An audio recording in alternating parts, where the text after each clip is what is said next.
And I am here this morning with CJ Killmer from the Dangerous History Podcast. Say hello, CJ. Howdy. That means his mic is working. And I got Shawn Mills from Hack My Homestead. How are you doing, Shawn? I am awesome. How are you, Nicole? I'm Nicole Sauce from the Living Free in Tennessee podcast, and I am delightful today. The best thing about these morning podcasts is when we're done, I get a whole day of work to do after it. Yep. The challenging part, though, is that sometimes you're at choir till really late at night and you realize I gotta put this show together and it's 6 a.m. I better get going. Mm-hmm. but we made it. And there's a lot we can talk about today, guys. In the chat, just do me a favor, post out that we're live, make sure people know what's going on today, because if you've had difficult and deep questions, today's a really good time to get those difficult and deep questions in and maybe actually get them answered, right, CJ? I'll do my best. He's a deep thinker. But let's start with, CJ, you haven't been on in, I think, about a year. Has it been that long? Probably, if not, maybe even a bit more. Oh, I hear we have no volume. Who has no volume? Anyway. I don't know. I can hear myself. Yeah, I can hear everybody really well. Audio looks good on my side. So let me know if that's a single issue. Oh, she was muted. So single issue. Usually Margot's like a good source of these things because she has decent internet. Okay, so it's been a year. How's your life changed in the last year? I mean, it's been a hell of an adventure. That's the most positive, euphemistic way to put it. Let's see, a year ago, I was, closing in on 7 months sober. So that was good. And, but then a couple months past a year ago, so we're talking like maybe 10 months ago, something like that. My wife's back just went haywire one day out of the blue. This is from an old injury she had 20 some years ago. And had to go to the ER and have emergency back surgery, and then came home from that after staying in the hospital a long time. Not in great shape. And then in the early months of this year of 2024, she was still having issues and had to have another surgery on her spine. And now she's basically disabled, just flat out, disabled. She's got the handicap parking tag and everything like that. It's official. And so also had to leave her job and everything like that. And I've bounced around a couple different jobs. I was selling guitars and amps and stuff at Guitar Center, really mostly selling insurance because that's what you do there. For a while into the early months of this year, left that to go be, I don't know what else to call it other than a civilian frogman, swimming underneath boats and scraping off barnacles and algae and stuff while getting attacked by sheep's head. And I did that for a bunch of months. Then my hands were giving out on me because of arthritis and nerve pain and things, and I had to leave that. I applied for a bunch of teaching jobs, got 3 interviews and got no job, so that didn't work out. And so now I feel like fate has just pushed me back to trying to do what I tried to do 2 years ago and was unable to at the time, which is to make this whole podcasting thing into my full-time gig. Because right now it's kind of all I have. And plus my wife needs me at home as much as possible because she, still needs help a lot and has the occasional thing that if I'm home is a minor emergency, but if I'm an hour away working somewhere is a pretty serious emergency that might require a 911 call. So those are just some of the adventures I've been through over the past year. Yep. So during that time, because you've spun it very positively, did you ever feel like, man, I'm just going to give up. This is too much. Yes. Plenty of times. And what's gotten you through that? Lots of different things. Some of which I'll probably talk about a bit more when I see you in a month at the Self-Reliance Fest. But, just a few of the things that have gotten me through it. Part of it is just to keep reminding myself why I'm doing these things. And this would happen even just on days when I was going to go jump in the water at some marina. And, I'm often, when I was doing that job, which I did for about 4 months, I'm jumping into water that most people would look at and go like, no way, I'm not jumping in there for $500, and then doing this insanely physically tough job for 9-10 hours a day, and and I got comfortable with that. And I think actually it was a good thing, even though I couldn't do the job anymore. It's a good thing that I did it for a while, because it actually helped me a lot getting through some hard times, believe it or not, because I was physically exerting myself beyond what I would have ever thought I could have done before. It was just insanely physically exhausting job. And that's actually a good thing when you're trying to deal with things like stress and anxiety and depression. It's one of the healthiest ways to self-medicate that stuff. And I was outside, so I think that was beneficial to me for a long time as well. So yeah, I actually would suggest people dealing with really difficult psychological times, consider, even if it's just temporarily, as it was in my case, consider taking up a job that is physically really freaking hard and that's outside. And I really do think that helps, especially if it's a job where a lot of the time you're working on your own and you don't have a boss like constantly in your ear, that sort of thing. You don't have someone just bothering you all the time, as because that's how my job was. And so it was it was the physical exertion, it was the being outside all day, not being in an office, and it was also, I didn't realize this until just recent weeks. I've been delving a lot more into, I guess, what would fall under the big umbrella of Jungian psychology, and trying to figure out my own issues and how to get through really hard times for myself and my family, and not only make it through but come through the far end hopefully better and stronger and more capable than I was before. And so I didn't really realize it until after I was already done doing the underwater boat scraping job, which, as you might expect, is also terrifying a lot of the times too. You're in like pitch black, super muddy water, and it's Florida salt and brackish water, so there's lots of things that want to hurt you and eat you and whatever, lurking around, and you can't see them because the water is chocolate milk. And one of the ideas in Jungian psychology is this idea of the abyss, that you have to kind of like go through the abyss, um, into this scary psychological ground to come out the far side, better, to kind of as depicted in Lord of the Rings, with Gandalf falling into the abyss and coming back as Gandalf the White. As cheesy as that sounds, like there's real psychological meaning to that, and that's why people love those movies. And I realized that by jumping into those scary ass waters every single day, many times, and facing my own fears, and dealing with these things that were very hard and very scary, that it actually helped put things in perspective. And I was able to deal better with things that are very hard, like, having your spouse become disabled. Like that's a hard thing to deal with and to get through. And it's very stressful. And you're trying to figure out how you're even going to pay the bills. And then trying to help this person that's in horrible chronic pain, and there's really nothing you can do to help them, other than be there. And so, yeah, I don't know, find a difficult, scary job that replicates physically the idea of psychologically delving into the abyss. So that's That's not all. hard to do at all, That's right? all. Yeah. No big deal. Super easy. Barely an inconvenience. Well, I mean, head down to Florida. There's always barnacles to take care of, right? Yeah, I can, anybody in the East Coast of Florida, I can refer you to the company I used to work for. They're a good company to work for. It's just a really hard job. Did you already know how to dive before you took that job, or did they train you on that? No, I had to get scuba certified. I had a lot of experience growing up just snorkeling, but none of my friends or family did the scuba thing, so I didn't have any experience with that. So I had to learn it, and get certified doing that. And I had some great experiences doing that as well. Now in the job, we're not wearing tanks on our back when we're going under the boats, because it makes you too slow and bulky, and then it makes it a real pain in the ass to like go to the next boat that you got to clean and whatever to get all that stuff off and on. So did you have like the air compressor with the garden hose and you just jumped off? Exactly. Yeah, we had a compressor with a hose, and then in some places there wouldn't be a place to plug in a compressor, and then we would take a dive tank, set it on the dock, and attach a hose to that. So yeah, either way, I'm underneath a giant boat, in pitch black water with a hose jammed in my mouth, trying not to die. So yeah, well, you did a good job of not dying, so I applaud you on that. Yeah, I made it.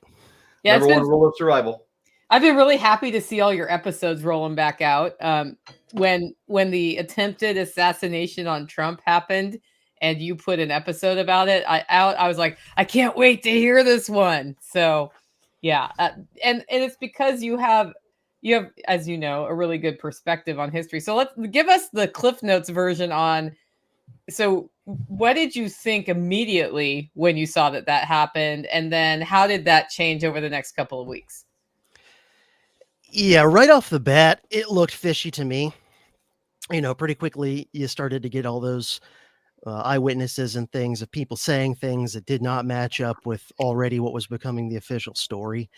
And, eyewitness accounts are always questionable. And, a lot of times you have to be just as skeptical of the alternate stories as you have to be of the official story. But, right off the bat, there were enough things about it overall that just struck me because I've looked a lot into the JFK assassination, and a fair amount, not quite as much, but into some of the other high profile assassinations and near assassinations in American history, like RFK Sr., and, the almost assassination of Ronald Reagan in 81, I think it was.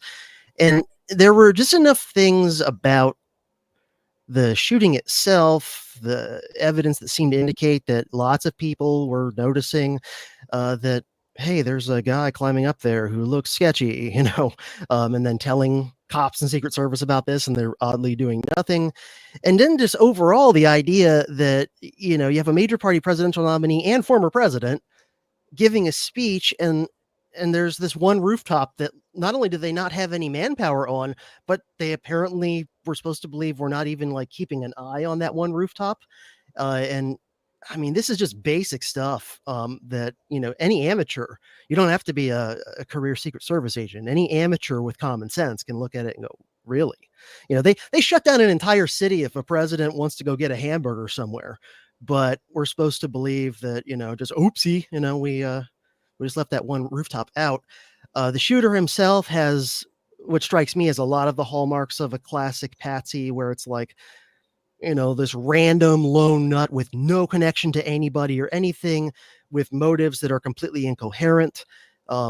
Just, all these things in the backstory of the supposed shooter that seem very odd. And this is even before some of that information came out about, like, that he had been meeting with an FBI agent or whatever it was, that came out a few weeks back.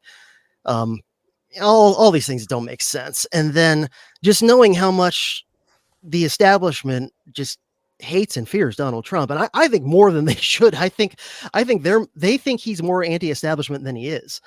I wish he was as much of a threat to the establishment as the establishment thinks they are to him. They are to them. But it very much seems to me like they've tried to take him out repeatedly. They prefer not to do assassinations. Assassinations are, big and ugly, and they raise a lot of questions, and they're hard to cover up effectively. It's a lot easier to take someone out with political scandal or something like that.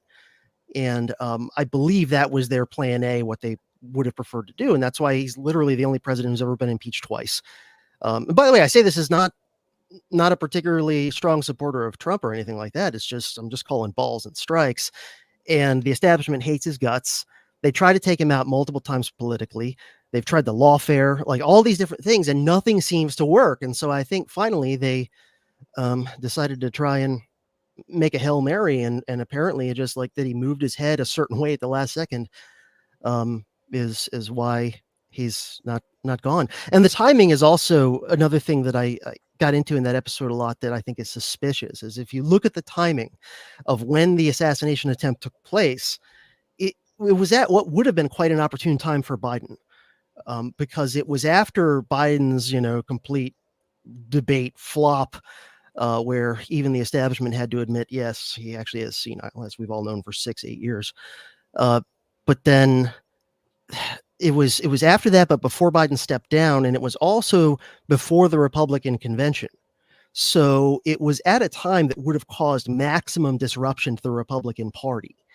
And whether Biden had stayed in, maybe he would have if Trump had been taken out of the game, or not. Either way, it's paving the way. And the Democratic Party, I think it's pretty clear to any nonpartisan observer, the Democratic Party is the party of the establishment even more so than the Republicans. The Republicans are supposed to play the role of controlled opposition, and Trump doesn't read the script on that, and that's why they can't stand him. But the Democratic Party has generally been the default party of the establishment since the 1930s. But even more so now, like they are the party of the CIA. They are the party of the military-industrial complex, big pharma, big ag, all those things.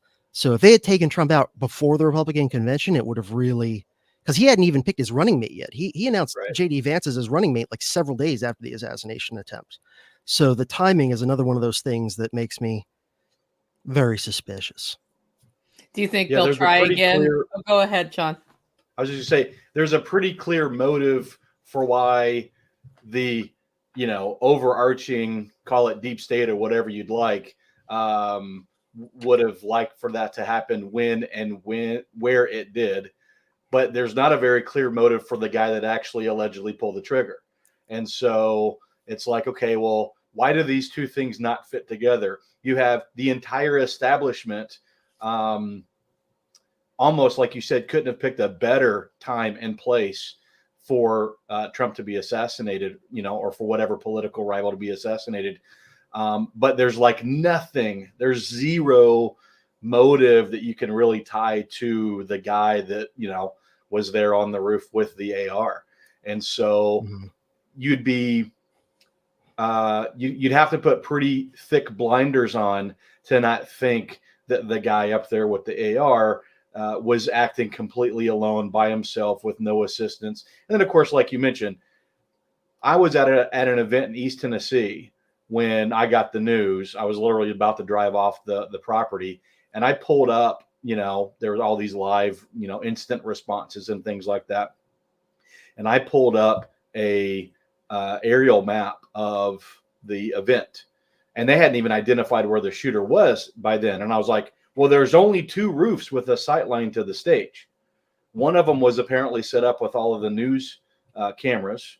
So that means there's only one possible place that you could have an unobstructed sight line to the stage. And the idea that only one option wasn't covered, people were mentioning like the water tower that was behind, but there was the screen was in between the water tower sight line and the stage. So literally there's only one spot to cover. How could you possibly not cover that one spot? Well, I heard the roof was tilted. Yeah, it did have a mild slope, and Secret Service and police snipers, they have no training or familiarity with operating on slightly sloped rooftops, right? Literally the roof that the counter snipers were on behind the stage was steeper than that other roof. Yeah. Well, another thing that I brought up in my episode, just in terms of like larger context, is that it is strange. Americans often are able to be easily misled about history because they have very much tunnel vision.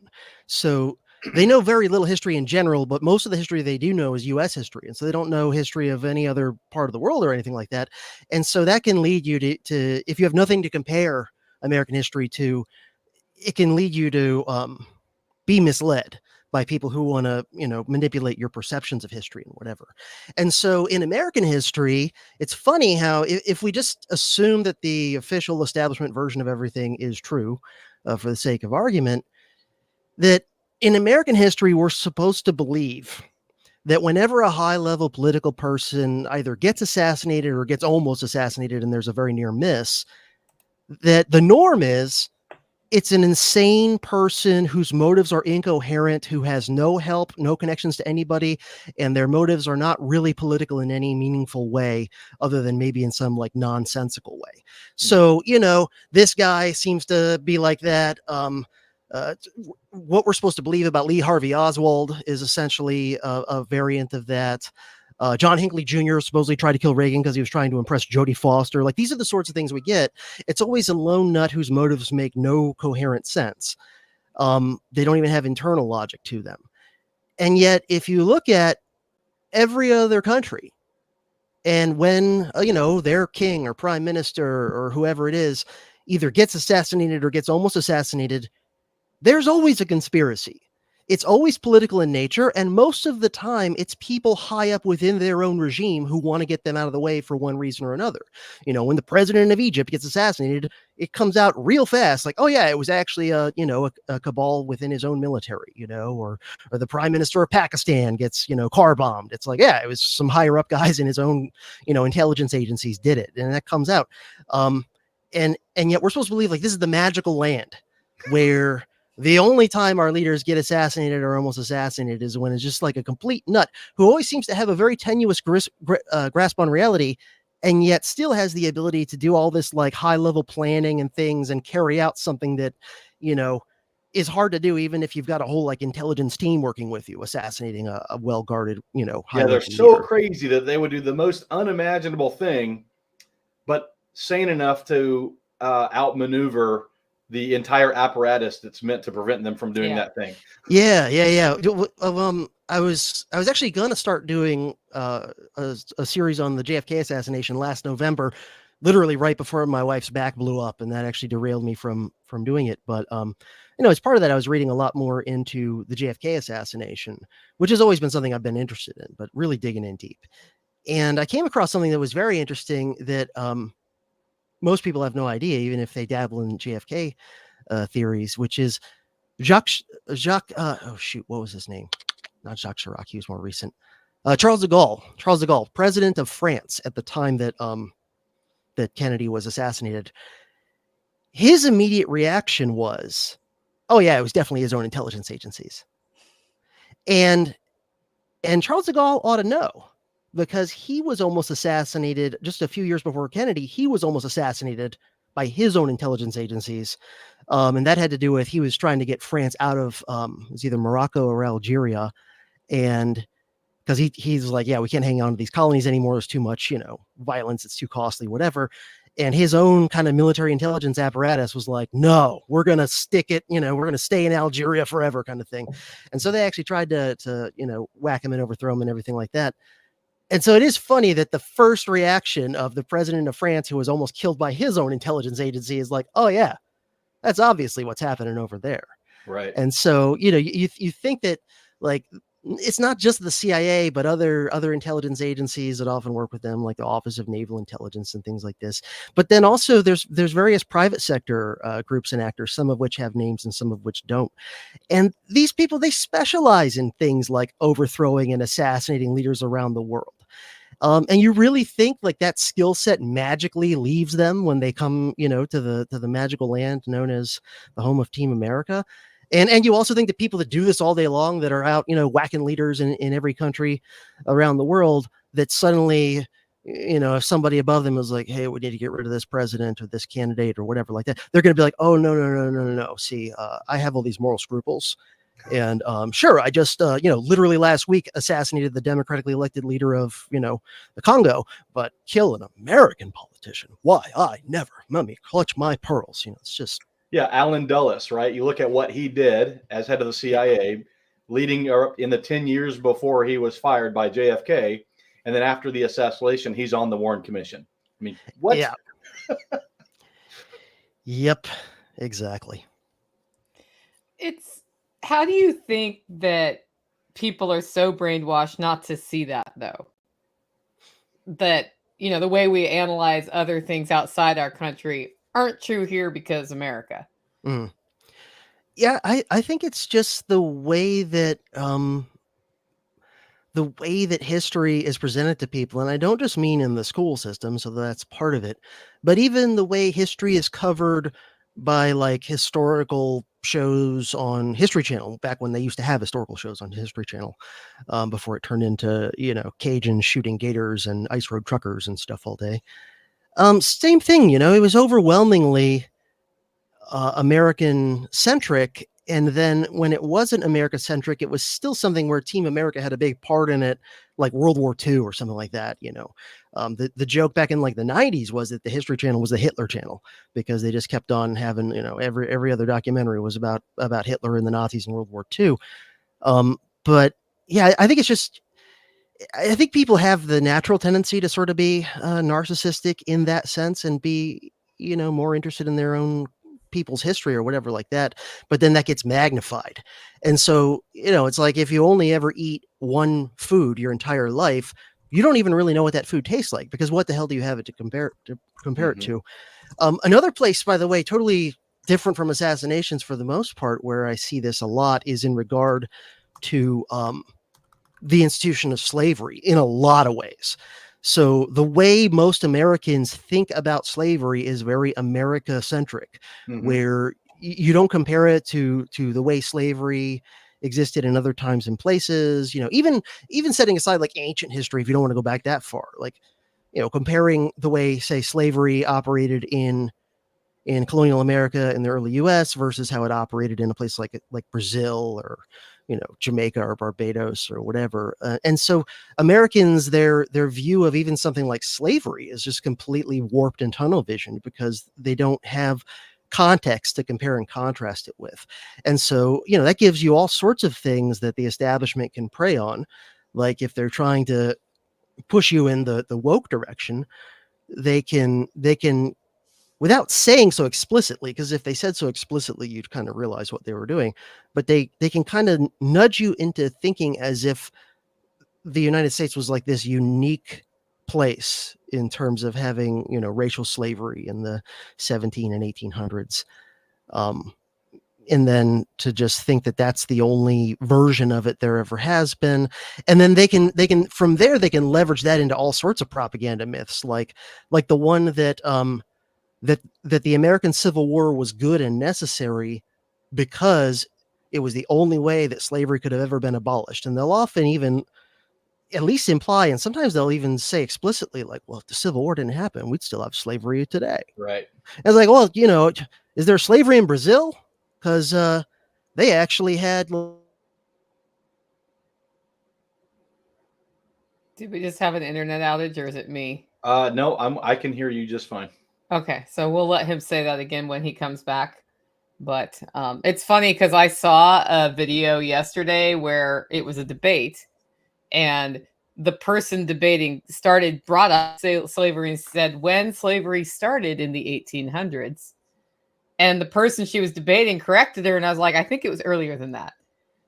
And, and then they accepted the premise that it started in the 1600s. And I was like, well, if you think globally, like, it goes way back. Yeah. Well, the reality is that slavery was commonplace until we abolished it. That's the part that's never, we were the first large country to say, you know what, we're not going to have slavery anymore.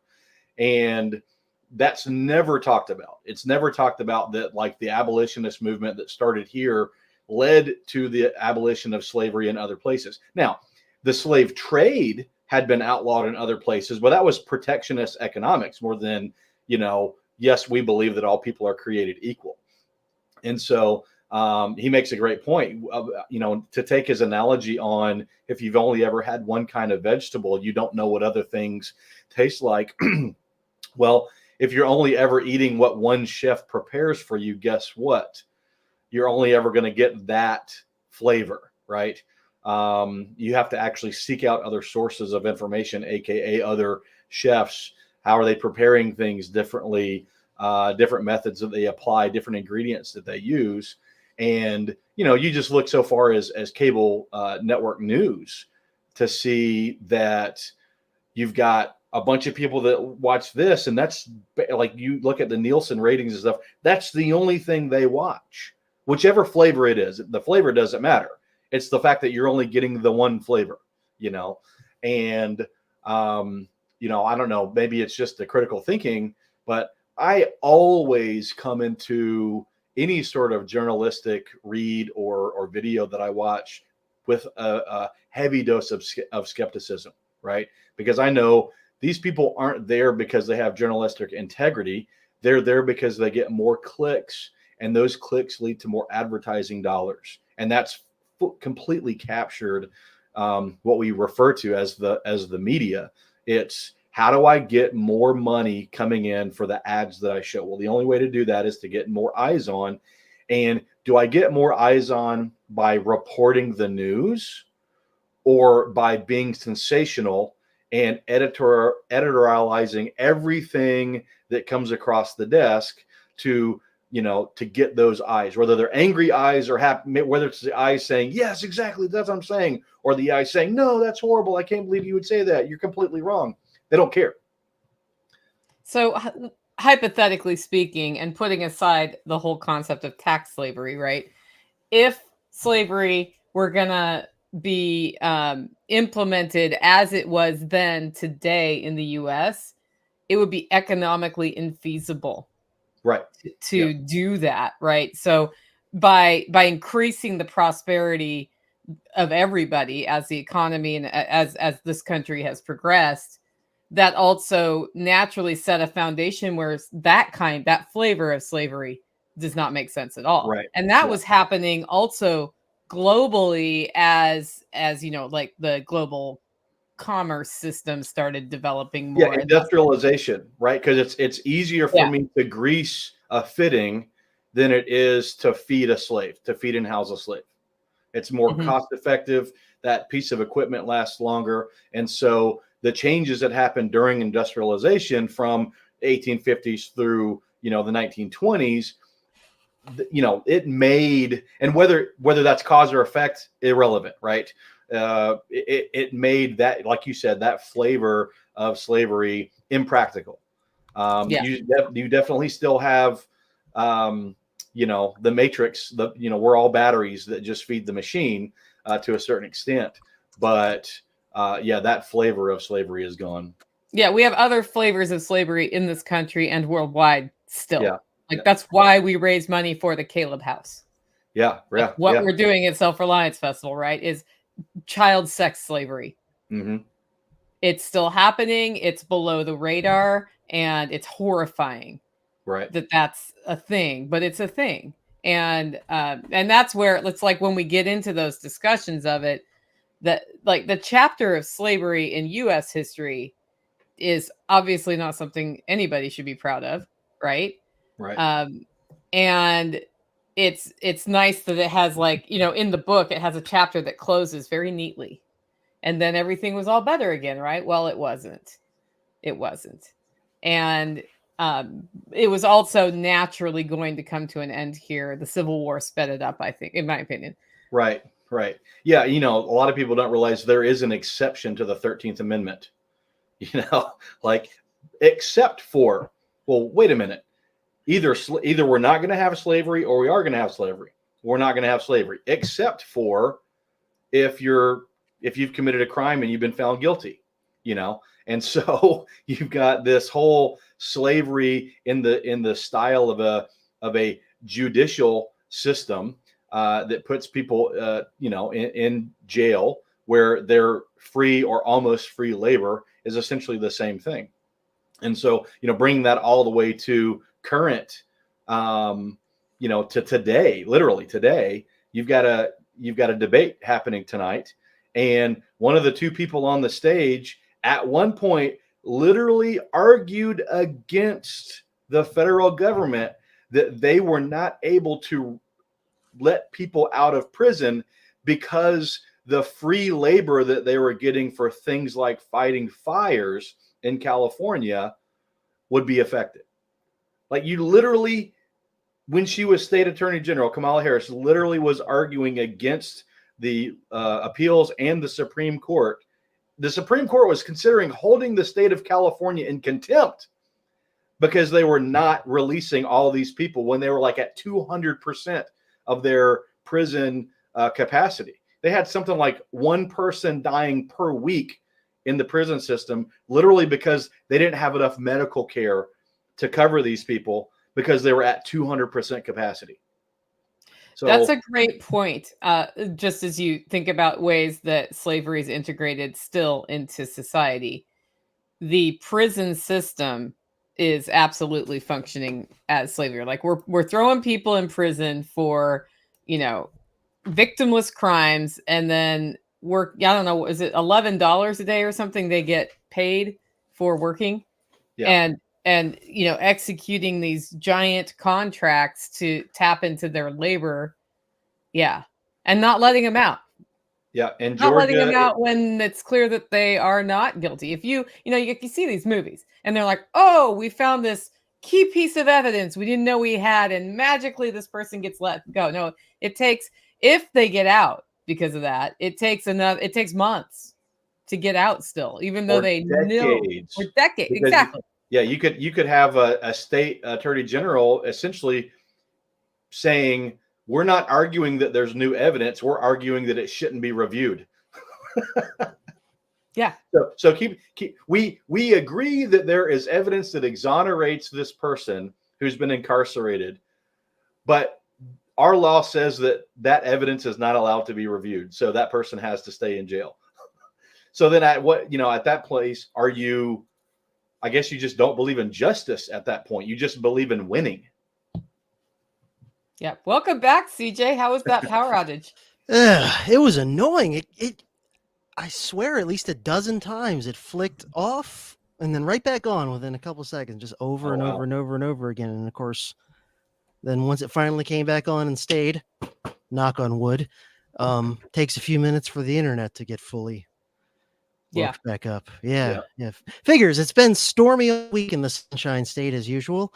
And of course, when I'm, trying to be on a live stream with somebody is when the power goes out. Never when I'm just sitting around, watching Netflix or something like that. Hey, do you remember the point you were trying to make about slavery or not? That's the question. Go for it again. Yeah. Well, just as an example of how the tunnel vision can be used for other propaganda purposes, right? So if you only look at, if your sort of unstated assumption is that North America was the only place in, say, like the 1800s where slavery was still a thing, and then someone tells you yes, and it's almost like a religious sort of a thing where they're like, Lincoln himself talked this way, by the way. The Civil War was like the penance that the nation had to go through for the sin of slavery. And, if we hadn't gone through the terrible tragedy of the war, slavery would have never ended, that sort of thing.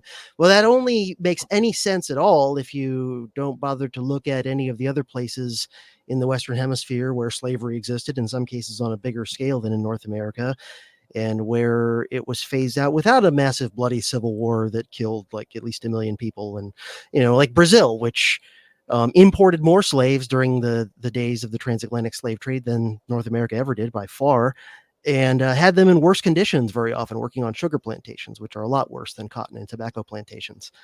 And somehow Brazil was able to phase slavery out, through kind of peaceful political means without 1 million people having to die and cities being burnt to the ground or whatever. So yeah, if you have something to compare it to, you can realize that the ways in which American history is different and also the ways it's similar. And it can make you realize things like, yeah, it's kind of weird that we're supposed to believe every time someone gets assassinated, it's some random crazy person with a tenuous grip on reality, when it's never that anywhere else. Mm-hmm. Okay, so are you going to watch the debate tonight? I don't think I have it in me. We could do a Mystery Science Theater style viewing. Might be the only way to handle it. Yeah. I mean, I am only like a little over 18 months sober. I don't want to. I don't want to just that might drive you over the edge. Yeah, there are drinking games for this, aren't there? Yeah, to jump head first off the wagon. I'll probably catch clips of it after the fact, and some of the podcasts and YouTube channels that I still follow that cover current events and stuff like that. I'm sure they'll have some choice clips. But if it's anything like Kamala's one heavily edited news interview with a friendly interviewer, that I'm sure she'll do great. and honestly, I probably will be more disturbed by Trump, because I have a suspicion he'll do what he usually does, which is like manage to snatch defeat or at least a draw from the jaws of victory by just being completely dumb in how he goes about it. That's usually what he does. Yeah, my prediction for the debate is the exact same thing that happened at the first debate. You have an old man babbling incoherently and a younger candidate using a lot of words to say absolutely nothing. Yeah. The older man's just a different one in this one. I feel like for this debate, Trump should have the option, like in Game of Thrones or in medieval times, how you could choose trial. Yeah, you could choose trial by combat. You could choose the champion. I really think what Donald Trump ought to do is just put Tulsi Gabbard in as his proxy and be like, here, she's my champion in this trial. Because Tulsi Gabbard is, basically she's what Kamala is, except she's actually a real person and she's actually likable. Like, she's a woman of color, to use their language, but she's actually an impressive, likable person who can speak coherently. And she's proven that she can already, take Kamala down no problem on the debate stage. Whereas I think Trump's going to have a hard time doing it because he's got to walk a fine line. If he goes after her the same way he goes after someone like Jeb Bush, that might actually backfire and, cause people to go to Kamala as like a, defense mechanism, as almost like a white knight sort of thing. Like, oh, here's this, rich, privileged white man demonizing this poor woman of color. Let's go, vote for her kind of thing. So had the benefit of being in a part of the country which is much more for Kamala than Trump, which is not how Tennessee is at all. And just asking, like why people are voting for her. Because I've seen these videos out where people don't have a reason other than she's nice. Yeah. And I thought that was just BS and they were cherry picking interviews, but pretty much everybody I asked, it's because she's nice or because she isn't. She's not Trump. Yeah. Yeah. I wonder, like, if you could go up to these people and just be like, okay, I want you to tell me why I should vote for her without ever mentioning Trump, without ever mentioning her race, and without ever mentioning her sex. And I don't know if they could do it because everything I've ever heard that even has any specifics behind it at all, it's either, just anti-Trump rants or it's, oh, she's a woman, she's a black person, she's, a woman of color, whatever. It's like, it's just those things. And there's nothing else. The reason I'll hear is women's health issues. That's it. Yeah. And then I'm like, specifically what that she's doing. And then it goes to not Trump. Yeah. Yeah. It's either, we're going to get something through that even when there was a Democratic president and both houses controlled, they didn't even try. Right. So like an amendment that guarantees your right to an abortion, for example. Well, you had years to get that done if you really cared about it. But it can't be this political football that you use to hammer one side or the other with if you actually fix the problem. Same thing with immigration, right? You've got both sides have had ample opportunity to actually get something done on immigration. But why would you want to fix a problem when you can just continue it being a problem to divide the population so that you've got something to fight about? So, it's I don't necessarily, and here's the other thing that's hilarious. They're using this language like Trump got rid of your right to have an abortion. No, the Supreme Court basically said that wasn't a constitutionally protected right. Okay. So then it goes back down to the individual states. Well, in a republic, that's kind of the way it's supposed to work, right? The states, if you don't like the state rules, you've got 49 other options. So you can literally say, well, if I'm a single candidate vote or if I'm a single issue voter and I don't like the way my state is treating that single issue, I've got 49 other options. I can look and I can go to this other place. That's literally how it's supposed to work. So I don't have a dog in the hunt on that one either way, other than to say we say we're at a democracy, we say we're a republic, and then when we act like one, regardless of which issue gets hit, right? It was the president that did it. It's like, well, not really. Look at what's actually going on. It's the president isn't doing other than signing the bill that ends up on their desk. Now, sure, they've got the bully pulpit and they can influence the Senate and the House to do things or to at least consider things that they want considered. But at the end of the day, it's the legislative branch, other than the hundreds of thousands of executive orders, it's the legislative branch that actually makes the rules.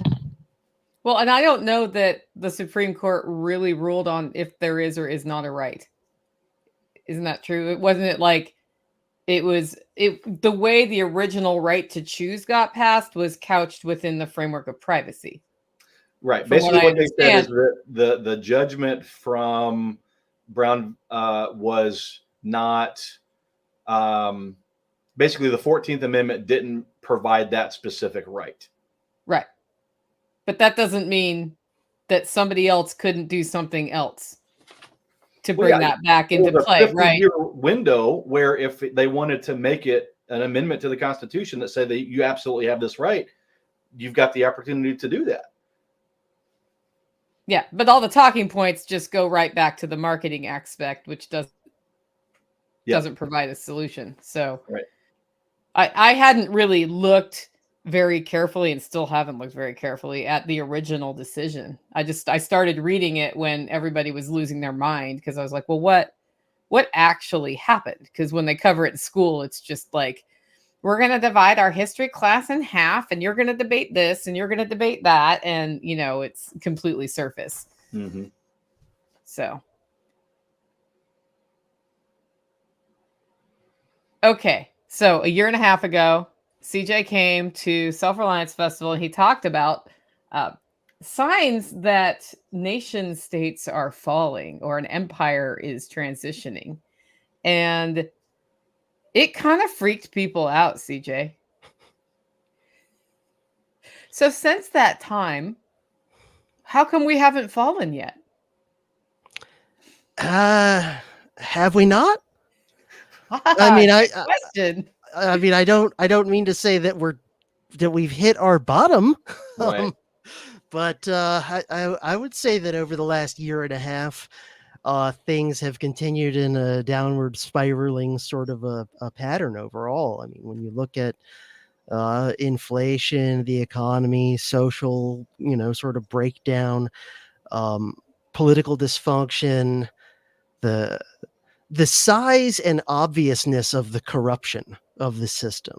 Like, the system has always been corrupt, but the scale of the corruption is just, every time I think, wow, the corruption can't get any more huge and blatant, and they keep saying, hold my beer. And at this point, it's really made me more pessimistic than I used to be about the kind of average rando muggle's ability to kind of wake up. Because some of them are waking up, people getting, like, for the first time, their first little red pill. They're like, I think I can't trust what's on the TV news. Or, I just realized, like, maybe the FBI isn't always the good guys like TV and movies tell me, But man, there's a lot of people that just still believe what they're told to believe. And I got to say, I'm impressed. I'm impressed with the skill that the establishment propagandists have just continued to play the game, where I don't know if they'll be able to make it work through November. But holy cow, the way that they built AstroTurf momentum behind Kamala Harris, this person that is so unlikable that she couldn't even make it to Iowa in the 2020 Democratic primaries. That, like, even Democratic primary voters were like, nope. Where even black Democratic voters were more likely to vote for Bernie Sanders than they were to vote for her. Like, she's just this completely unlikable, just obvious phony. And yet they still, at least for a while, were able to build this nonsense momentum behind her. I'm impressed as somebody who's been studying their propaganda techniques and things for years. Because you look back at some of the other standard bearers of the establishment, and it's easier to understand. Like, just take Obama by contrast. Oh man, that guy was a good speaker. He's a hell of a sock puppet. Like, he's really good. He sounds, and I think he actually is very intelligent. He sounds intelligent. He sounds coherent. He's wonderful on TV. He's great in interviews and speeches. Like, you look at a guy like Obama, and even if you're red pill to, that he's not at all what he says he's about and whatever, you still got to give him his due. He's good at playing that game.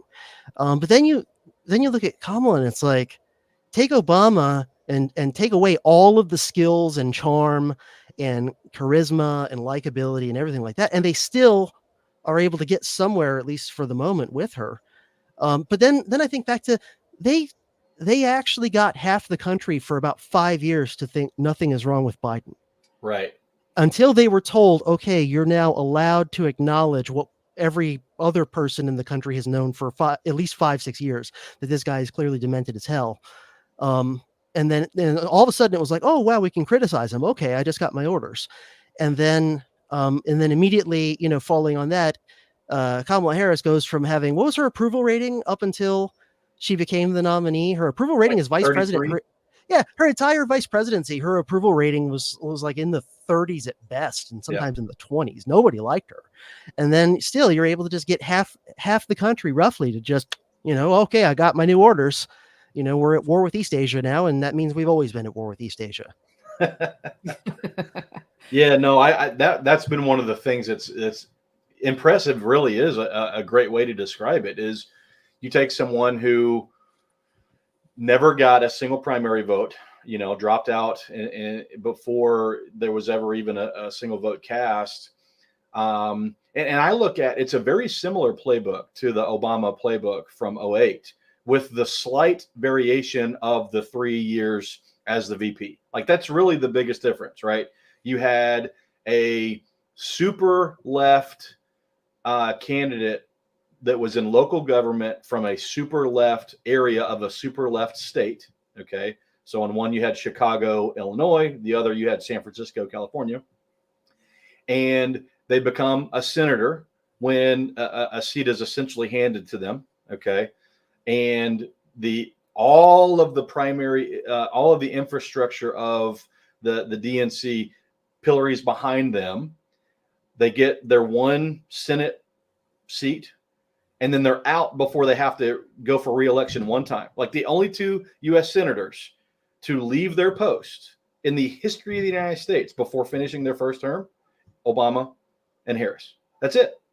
And like I said, the one difference is Obama was charismatic enough that they brought him up to be the keynote speaker in 2004, right? So that was the beginning of the anointment. Okay. And then in 2008, he had the live presence, so to speak, to go straight from being the senator to being the candidate. And because Harris didn't have that in 2020, well, then they were like, oh, we got to throw her in as the VP, so she's got another tick on the resume. But outside of that 3-year period, it's the same playbook. And yeah, you mentioned the gaslighting the entire country into believing that Joe Biden was okay, right? In 2020, they got away with it because of COVID. So there was all these things that say, well, we can't have this event or that event. We can't do these interviews or do that, because of COVID. And then 2024 comes around, that's gone away. You don't have that. And the very first time, he's not standing in front of a teleprompter in a very controlled situation. The debate happens, and it's like they already had the playbook ready to go. They're like, oh, all we needed was him to be in long enough to prevent any primary challenges.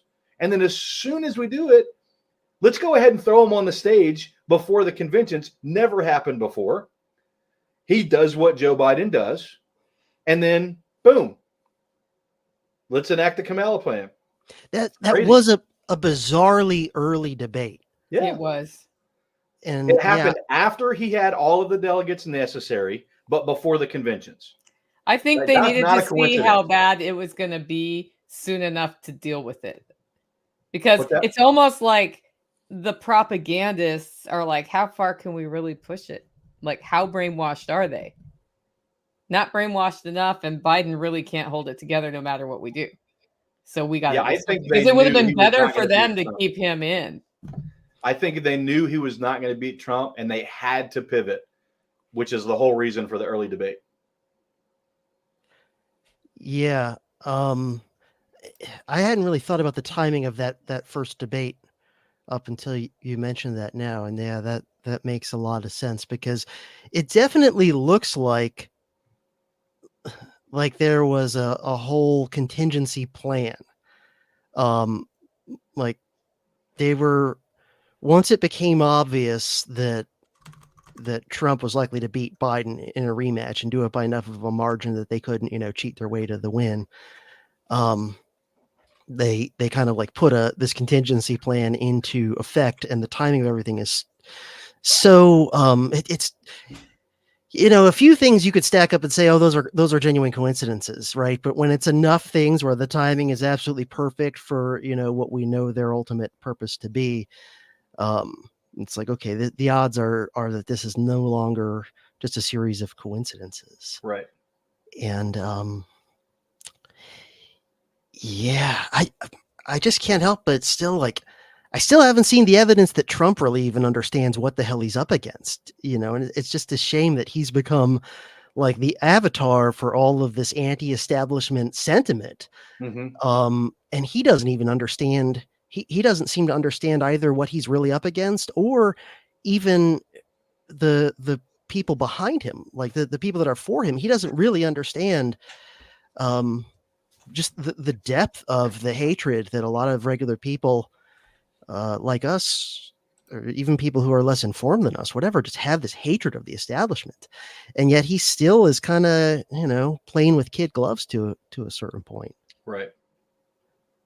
I don't know. I just wish I had seen some evidence like him giving a speech where he's like, okay, I finally realize what I'm truly up against. And, I can't trust the Secret Service, and I can't trust the CIA, and I can't trust the Pentagon, and I can't, like, all these things. Oh, and by the way, I just realized how much I was bamboozled by Fauci and by Big Pharma and whatever in my first term. And he's incapable of admitting his mistakes, I think, also to himself, which is never a good psychological trait.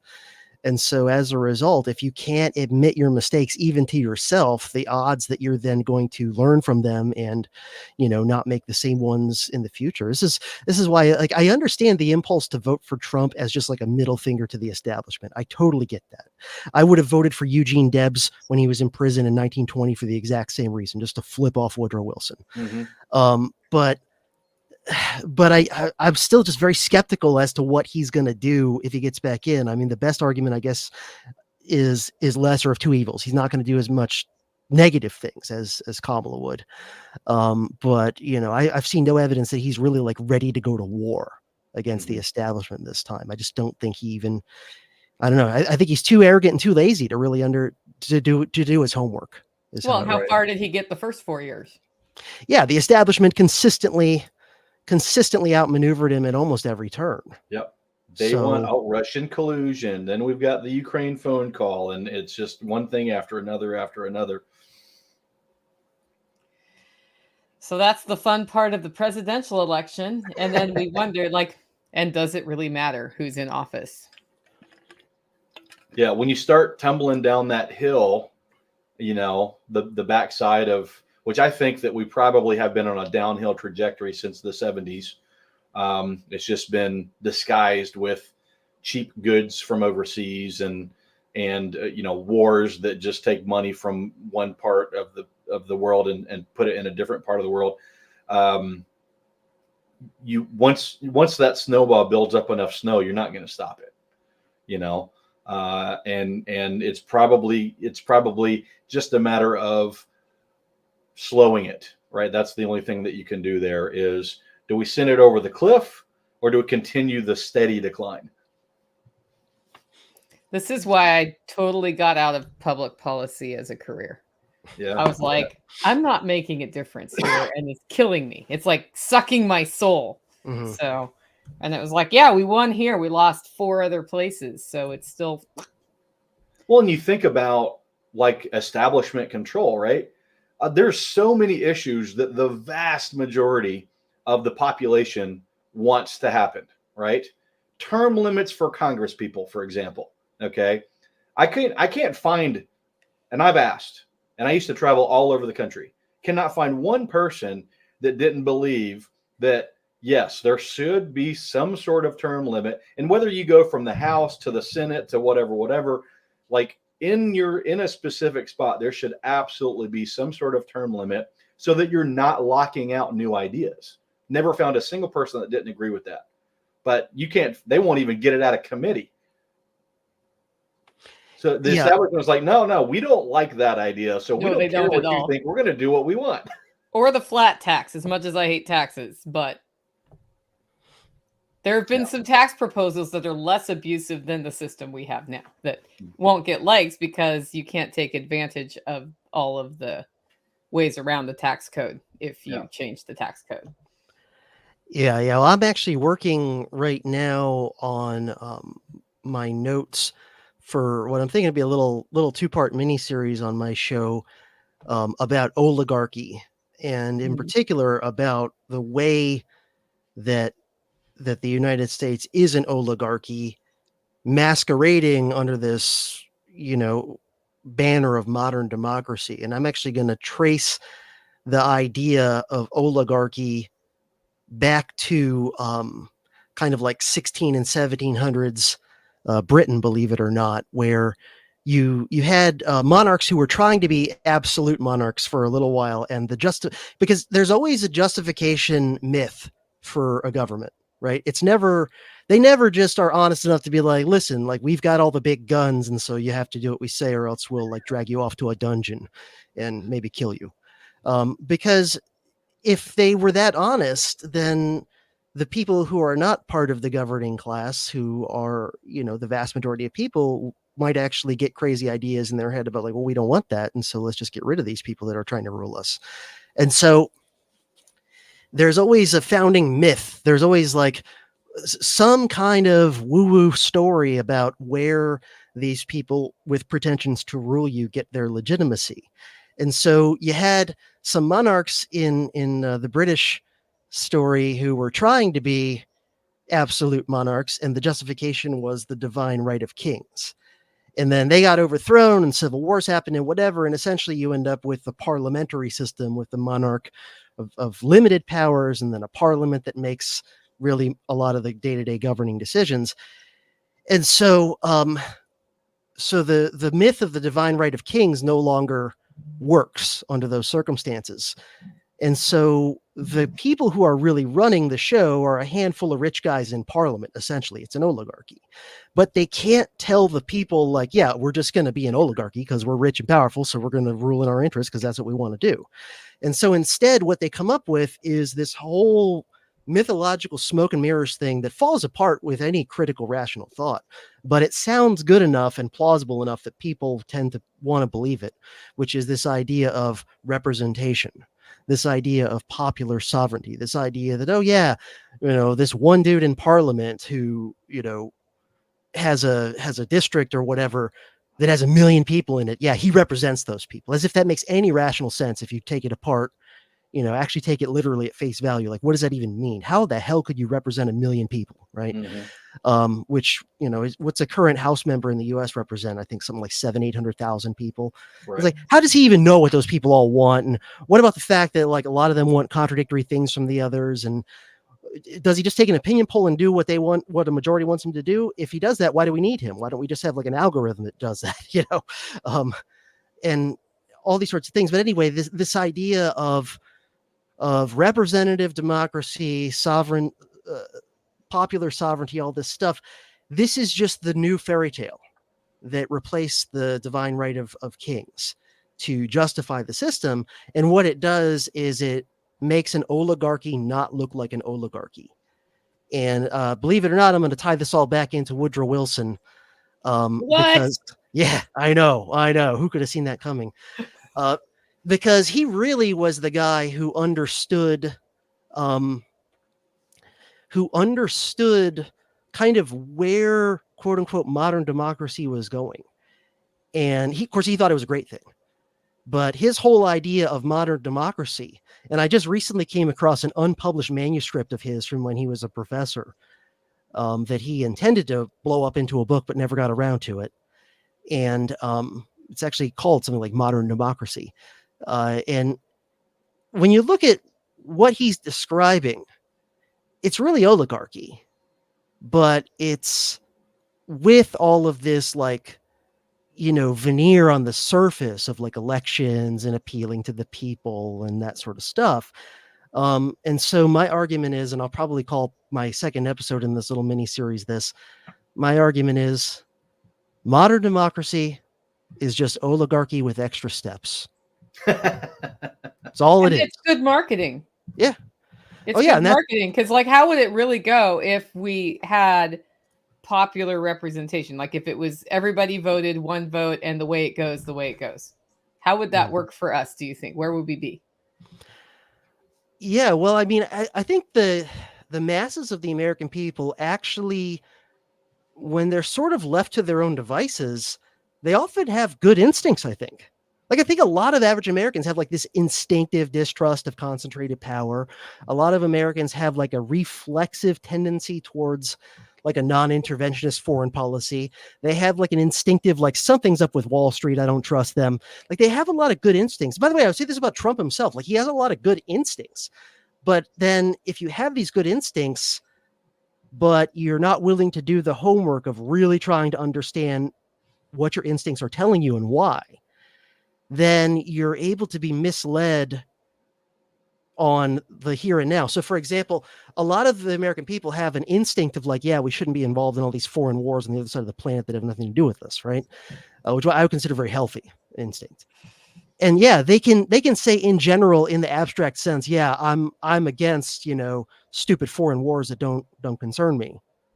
But they can still get propagandized into thinking, but right now we have to support Ukraine because unlike Vietnam or Iraq, this one really matters because Putin's going to take over the world. And so, as long as your instincts remain fuzzy and ill-defined, it's still not that hard to propagandize you. Yeah, you can still think that foreign wars in general are a dumb idea, but all I got to do is convince you that the one I want to do right now is the exception. And there's always an exception. Exactly. There's those polls that show, the vast majority of people, if you ask them, are politicians as a career, group, as an occupation group, are politicians generally trustworthy or not? 99% of people say, no, of course not. But then their congressman keeps getting reelected, and the overall reelection rate for incumbents in Congress is like 97%. So, apparently everyone is convinced that their congressperson is the lone exception. Their congressperson is, yeah. They're the Jimmy Stewart, Mr. Smith goes to Washington, right? It's everybody else's congressman that's a corrupt sociopath working for special interests, right? But mine, because he said a couple things in a speech that were catchphrases that resonated with me. So I'm convinced that he's the one Mr. Smith, when in reality there only ever was one real Mr. Smith. His name was Ron Paul, and he retired a long time ago. Right. And I don't think you can underestimate the power of we took a lot of tests in school, and this name is familiar, and I don't know, but I'm gonna go for the familiar name. Mm-hmm. There's also that element. Like that name recognition makes a huge difference, even if they know nothing about the Congress clown. Mm-hmm. Yeah, and the people that run the establishment's propaganda apparati, whatever, they've been up to this for over 100 years now. If you go back to the early kind of beginnings of modern propaganda, with notorious guys like Edward Bernays, people like that, they've been refining this for a long time. And it's this unholy nexus of advertising and psychology being used in the service of state and corporate interests. And so, these are the people that in the 1920s figured out how to get America's women hooked on cigarettes. When prior to the 1920s, smoking cigarettes was generally seen as like a man thing and was sort of taboo for women. The only women that did it were like prostitutes and women who didn't give a crap about taboos, But Edward Bernays, who had, already had experience propagandizing America into World War I, went to work for the cigarette companies of America, and he found out a real clever way to get America's women in the 1920s to all get hooked on cigarettes, which was make it seem like the hip, cool, new feminist thing to do.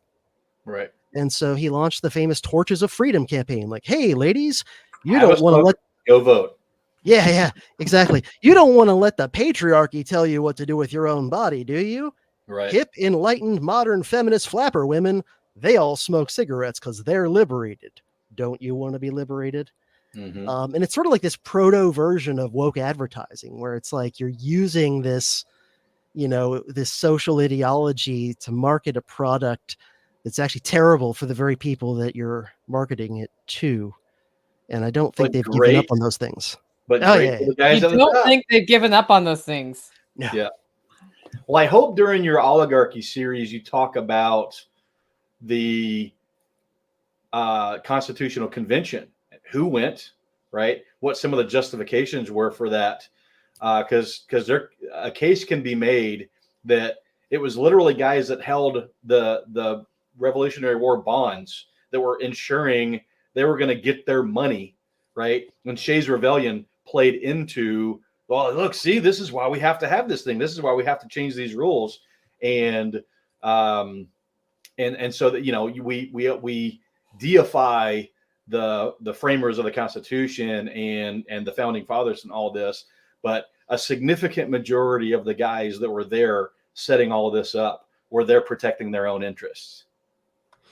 Oh yeah, for sure.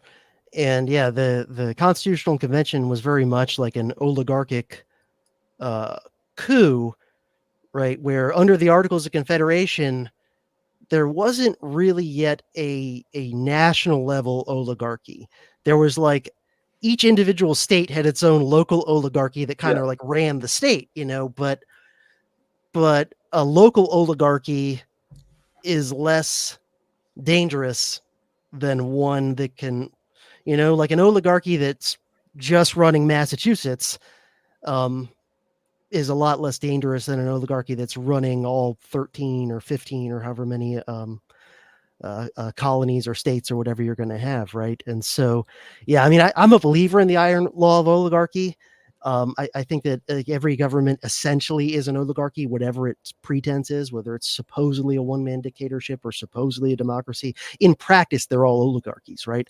But it's just like, which oligarchy is more dangerous, right? The one that can only call on the resources of like a couple million people in one little state, or the oligarchy that's got, 400 million people, the wealthiest economy ever, thousands of nukes, like all these things. Yeah.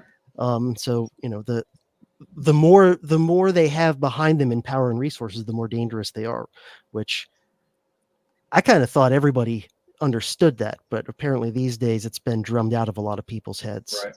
Well, they don't talk. I mean, everything they do is to try to get you not to think about that. Yeah. If the U.S. balkanizes, how do you think that would go down? That's one of those questions I should have asked with a lot more background, so you had a chance to really think about it while I was talking, huh? I think it very heavily depends on who's in certain key positions of power when it happens. I think it's very likely that the establishment is going to try and hang on like to the death. I feel like the establishment, you're going to have to pry the carcass of the American empire out of their cold dead fingers kind of thing. Now, whether it'll work or not, I don't know. The one story that gives me some optimism that things might play out not too badly if that happens is the Soviet Union and the fall of communism in the Warsaw Pact in the Soviet Union, where in most cases there was not much violence. That's one thing to be optimistic. On the downside, though, a lot of the reason why that didn't turn really ugly is really just that Gorbachev at the end of the day was a decent human being. Like, and I still think it's a miracle that someone who is as decent of a guy as he was made it to the top of the Soviet power structure. Like that's a miracle. Like that system normally selects for, who's your most Stalin-y kind of monster. Yeah. Who kills the most opponents before it's time to choose? Yeah. Or best case scenario, it's somebody like Brezhnev, who's just like a really corrupt bureaucrat and is able to rise in the power that way. And he's not a psycho like Stalin, but he's, just a kind of a blah bureaucrat. But yeah, I mean, it would take somebody in the White House who's like the American Gorbachev in a way, the person who would go in there not intending to shut the whole thing down, but who maybe kind of inadvertently moves things in that direction by trying to fix the system. Right. And then who, once it becomes blatantly obvious this thing isn't fixable and you've actually sped up its decline, is going to have the humanity to not send in the tanks at the critical moment. And go ahead. Sorry. I was going to say, how does the oligarchy leveraged balkanization of the US to their advantage, because there's also that option.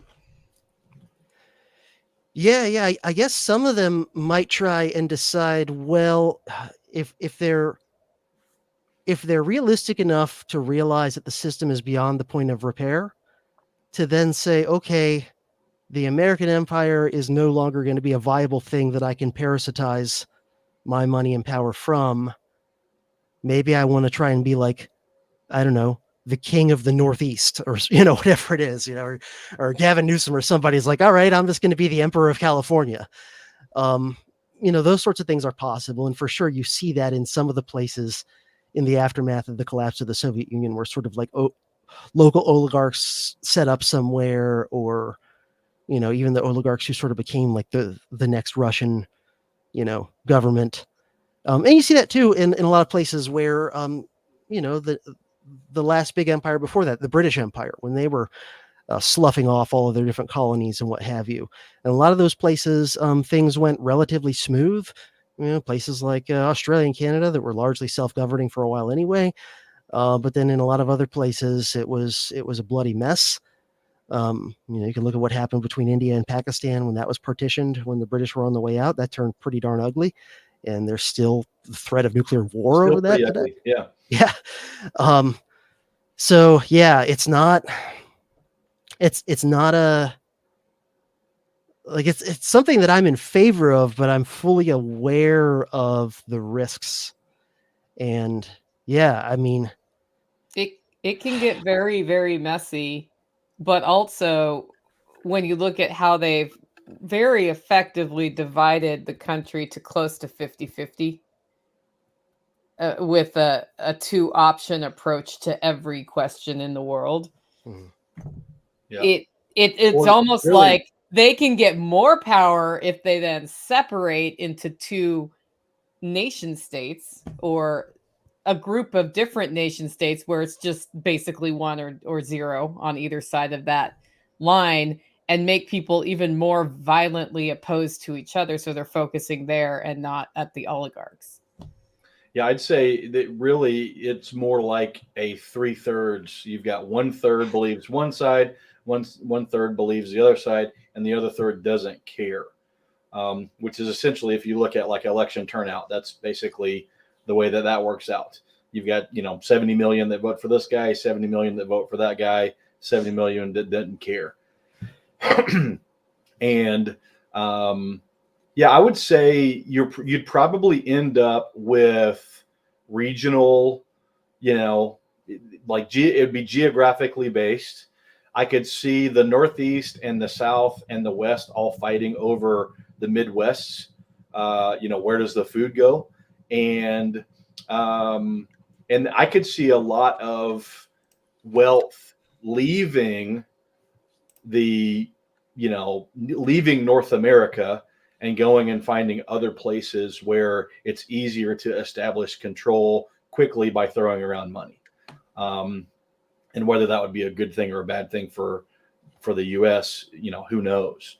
But I think that when you talk about the amount of wealth that's been amassed at the top, that's one of the big differences with even the Soviet, even the Soviet oligarchy.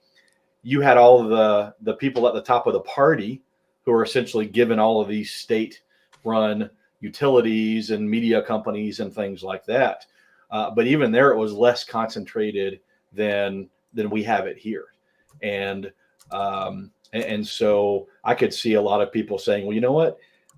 It's easy. It's going to be easier for me to go set up, in Poland or Belarus and do some of the things that I want to do with a captured government infrastructure that's already there. And I'll let the whole thing in the U.S. play out over the next, 50 years. We'll go ahead and get a plan put together, but it's probably my grandkids who are coming back with the resources extracted from another country to execute the plan here.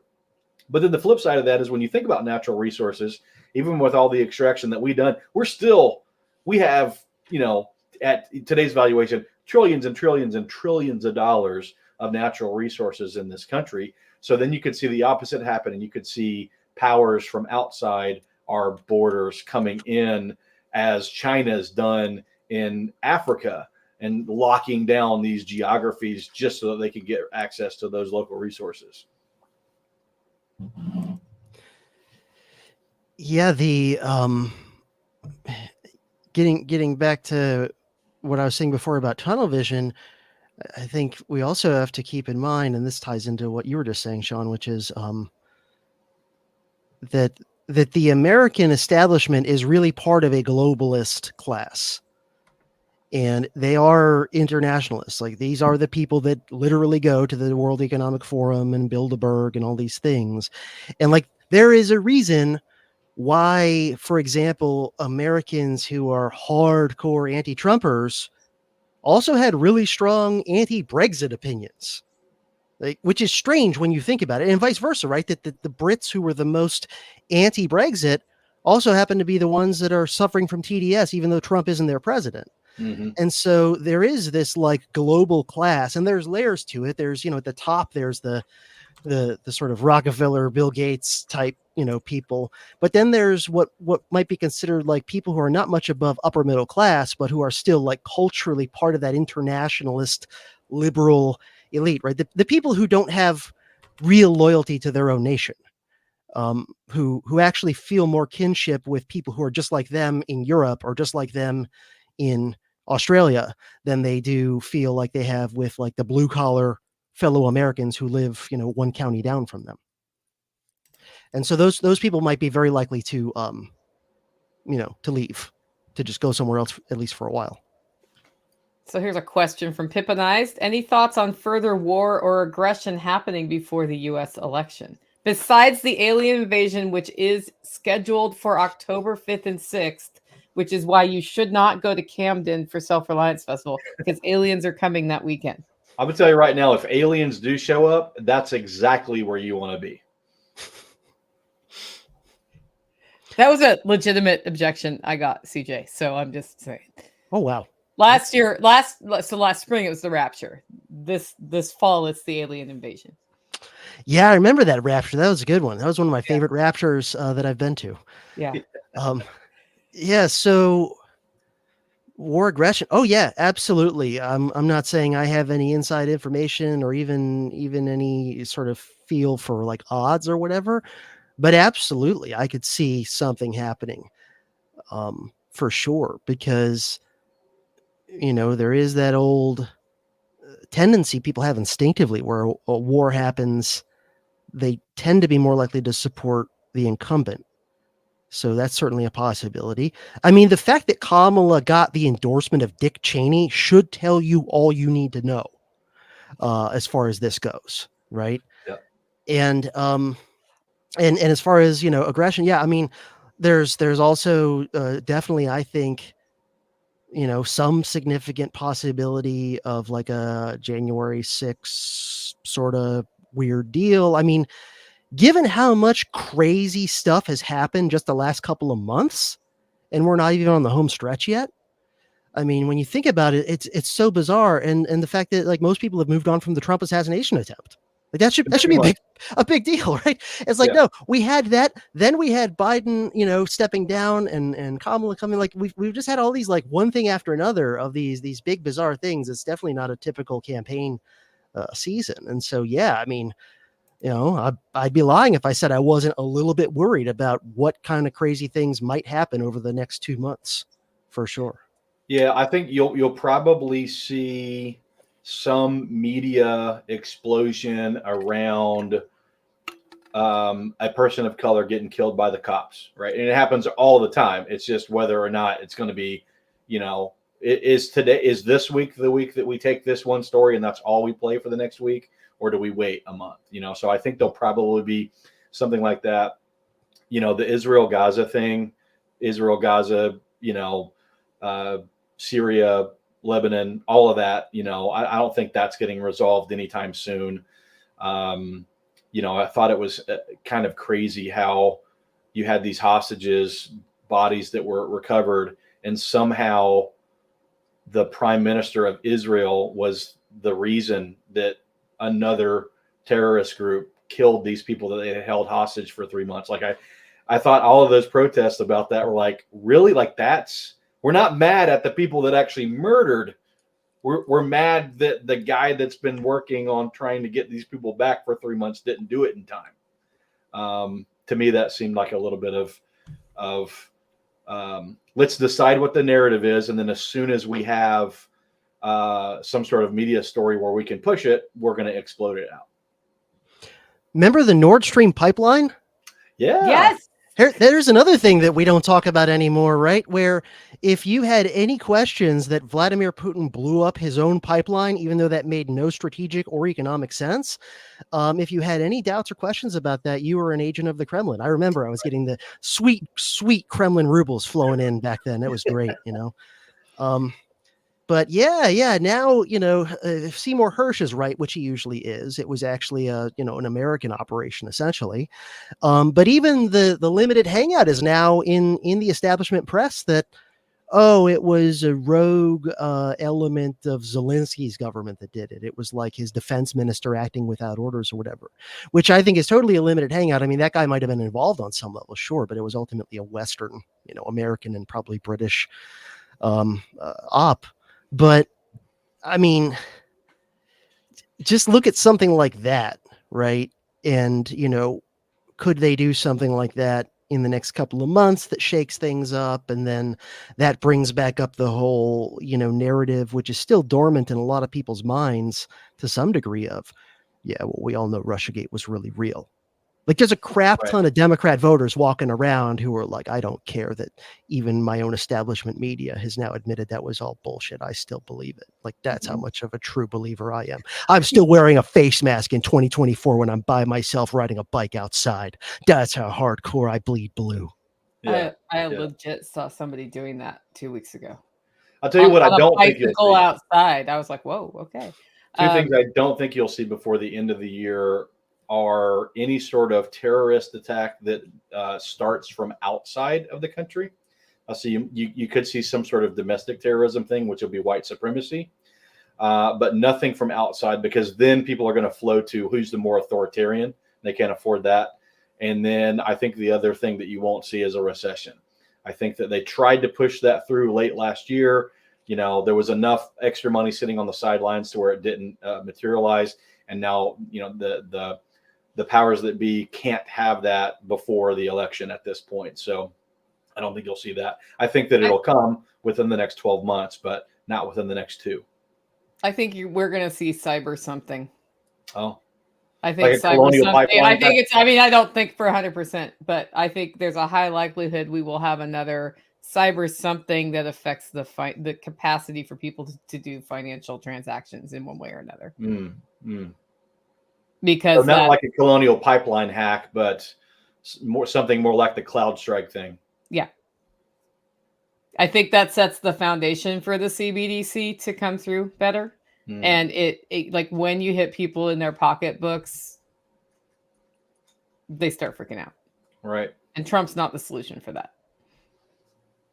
I think the bigger thing is Kamala's likelihood of being elected. Like right now, do you think she can win? Guys, just yes or no? Yes, no? I think she can. Yeah. If they can mostly keep her away from microphones and cameras. Yeah. If I ask that in 3 weeks and you're saying no way because so much buffoonery has happened, that's when something has to happen, right? Yeah. No, that's a good point. I think there's a path to victory. It's pretty narrow, based on the Electoral College and the way that the states are set up. The last census, I believe, the reapportionment helped out the Republicans. And so I think that if you look at some of the swing states and what really does look like a swing state, there is a path to victory. It would be, is she allowed to talk off the cuff at all? Because if that happens, then I think they had 3 years to teach her how to talk better, by the way. 3 years. Yeah, even in the CNN interview, it was like you just used 187 words unbroken to say nothing. Wow.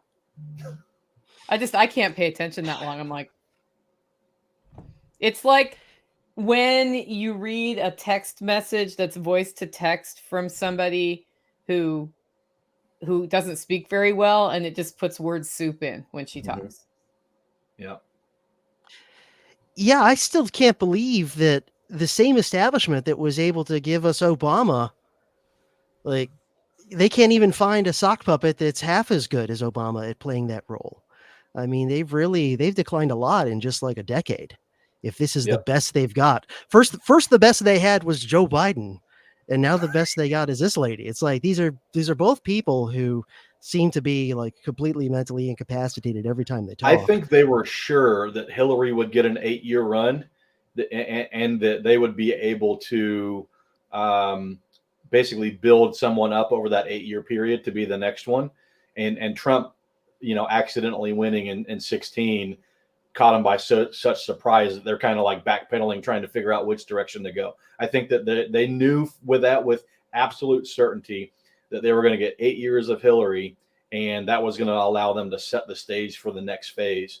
And when they didn't, you end up with Joe Biden and Kamala Harris. I think they underestimated how unelectable Hillary was. Yeah. And, they're pulling the woman card again.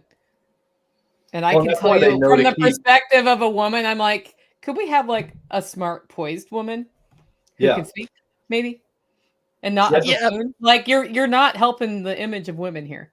Tulsi Yeah. was looking like that candidate in 2016, but she was not establishment, and so that's when the whole Russian asset stuff started.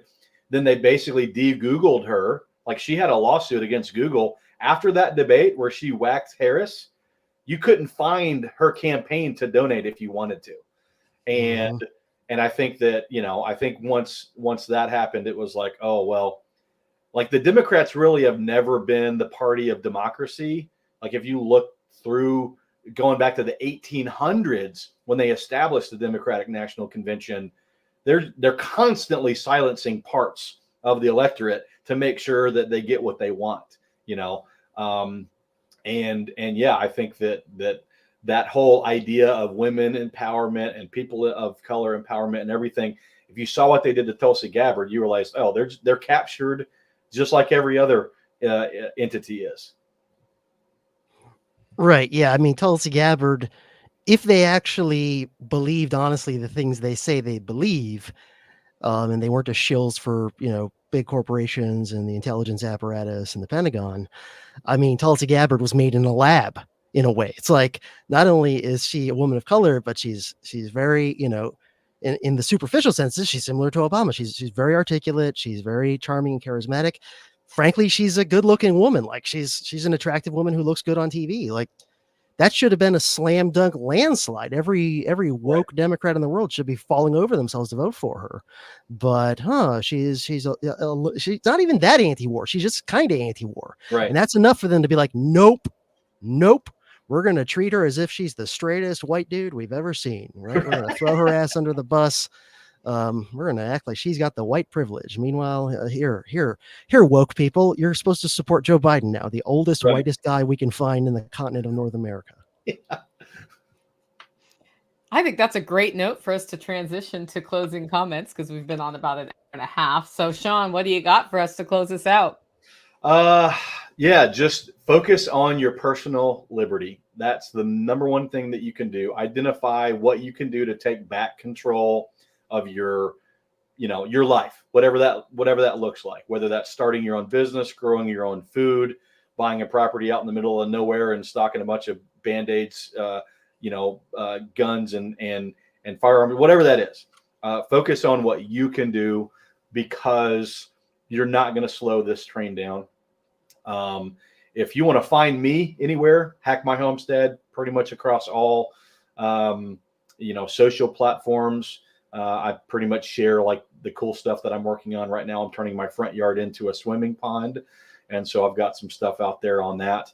But yeah, that's my closing advice: is we should be aware of what's going on, but we should also understand that as individuals, what we can control are the things immediately around us: our family, our friends, our homesteads. Okay, CJ, what do you got for us? How do people connect with you? How can they meet you in person? Oh yeah. Well, come to the Self-Reliance Fest in almost exactly 1 month from today, and I'll be there. I'll be speaking there, and I'll be hanging out there the whole weekend. So Are yeah, you bringing your guitar? yeah, you know what? I'm gonna try and get a travel guitar actually, which I haven't had a travel guitar in a while. So it's gonna be a decent but inexpensive one. That way, if TSA breaks it or loses it, I'm not out one of my really nice ones with a lot of Mhm. sentimental I have value a and stuff. usable acoustic guitar I could bring. It's just not electric. Okay, yeah, I might bring along one. I don't work at Guitar Center anymore, but I'm good friends with somebody who still does. So let's just say I can still get things on the employee discount if I want. Nice. So that's a possibility between now and then. Ah. But yeah, I mean, I would say, and this ties into some of the stuff I'll be talking about there, and some of the stuff we talked about towards the beginning of this live stream, that one way that's helped me cope with a lot of the difficulties I've been going through over the past year or two and not fall into where I have been not long ago, of the depths of addiction and really bad depression and all that stuff, is to reframe the difficulties and the challenges and things in your own mind as a hero's journey. It sounds cheesy, but it really has helped me a lot. And so, when that catastrophe falls on you, that stress falls on you, that thing goes wrong out of the blue on you that really knocks you off balance, think of it as this is the call to adventure. And I've got to be the hero jumping off into the abyss, so that I can save the day and come back with the boon, with the elixir, to share with those I care about. Well, I always love talking with you, CJ and Shawn, and watching CJ go through what was the hardest year of his life, I'm certain, and not fall back on alcohol has been. I'm just really proud of you for doing that, because it's extra hard when you're like, I'm early in my journey on addiction, and now I just got smacked in the face, and he did it. And he still does it every single day. So kudos to you. I can't wait to see your session at Self-Reliance Festival and actually just get to hang out and talk, because that'll be kind of fun. And guys, if you want to get tickets, it's selfreliancefestival.com. If you get a VIP pass, then you can come to the dinner, among other things, and hang out with CJ one-on-one. His presentation is a lot about his last year, but as you can see, you can pretty much ask him anything, and he has enough background knowledge of context throughout world history and our US history to come up with some answers or some angles you may not have thought of. And I think it's a great opportunity on lives like these to get questions in, but also in person to tap into that and find those different perspectives. Because even when we're certain we've found the thing, we don't really know till somebody rips it apart or until we see another perspective. And then that either helps us say, no, I think I'm going down the right road here, or maybe I need to change something. And more of that is what makes us more powerful as a community. So if you want to follow me, Living Free in Tennessee is my podcast. And if you want to see a totally different pool build than Shawn's, you can go to my Sauce Swims videos and see what's happening there as we get ready to deploy a totally commercial swim spa thingy on the Holler Homestead rental property. So with that, we will see you next week, and make it a great week.